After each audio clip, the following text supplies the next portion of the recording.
Okay. I haven't gotten to do my Micro Machines imitation for a very long time, so I get to do it today.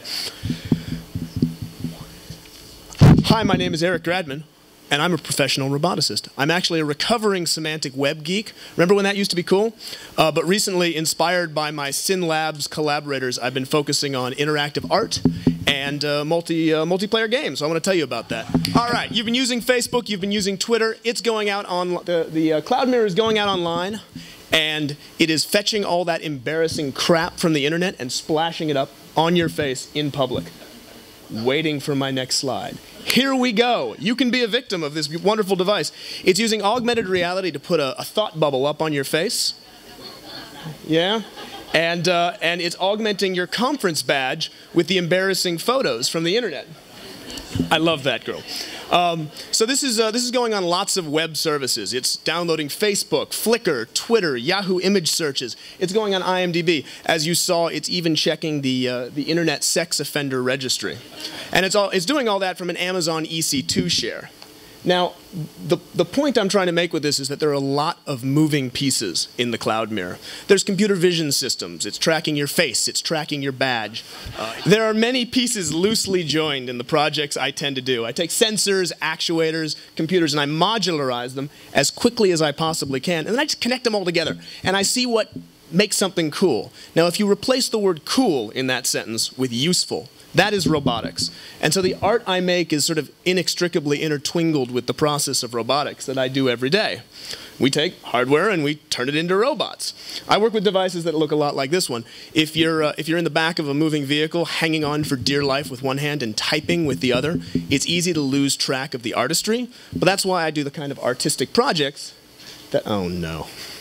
That's why I do the kind of artistic projects that I do. Let me tell you a little bit about this project. This is called The Ribbon. I'm doing this for a museum in Washington, D.C. It's an array of fluorescent tubes that ride mechanical trolleys up and down, rendering a line graph that's synced to data from data.gov. Lots of mechanical fluorescent tubes moving up and down. This is a system I did at Mindshare last year called the Narcissus system. What I did is I rigged as many biometric sensors up to my body as I can. Pulse, respiration, EEG. I had a breath alcohol sensor hooked up to myself. Lots of sensors. And I had them all wirelessly connected to actuators in the Mindshare event. So I had DMX lights that would illuminate the venue based on the direction I was facing. A subwoofer shook the floor whenever I would step. And my EEG readings would influence the music, and it would get slower as I got drunker. And if you think that isn't gratuitous enough, if you laugh, I won't finish.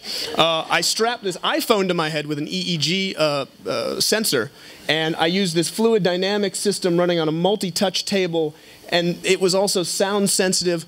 Anyway, it's a little gratuitous. This is one of my first computer vision projects. It's a whiteboard that you draw on, just like any normal whiteboard.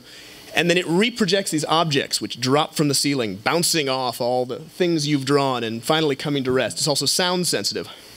This is Sakioki, and I can't tell you much about this because it's being unveiled next Saturday. But what I can tell you is that it lets you turn your friends into puppets that you can then karaoke with using a voice changer and a specially marked sock. So if you happen to be going to 20 Wonder next weekend, you'll be able to see this. The stuff I'm doing is turning into fun games because I've discovered that people like to have fun playing the stuff I do. And so together with my friend Brent Bushnell, we've started a company to do just this. And our company is called Versix, and we're making literally facilities where you can go out to on a Saturday night instead of, say, bowling, for example, and play, multiplayer challenges like our laser maze, or go on a scavenger hunt with your friends where the clues actually come from your social network. We've developed some technology called the Puck, which is an wireless RFID reader. We can turn any venue into an interactive venue almost instantly just by putting up RFID tags in the environment. These become virtual knobs and switches and buttons that you can actuate just by using this Puck. And here's a demo where I was controlling the lighting in a room using merely these knobs. Just walk up to any surface and just change the lighting in the room. It's just an RFID tag behind the scenes.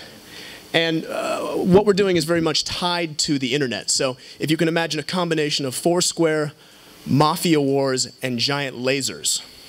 That's the kind of fun experience that we're trying to give people with Versix. We'll be releasing very soon, and we hope you come and check it out.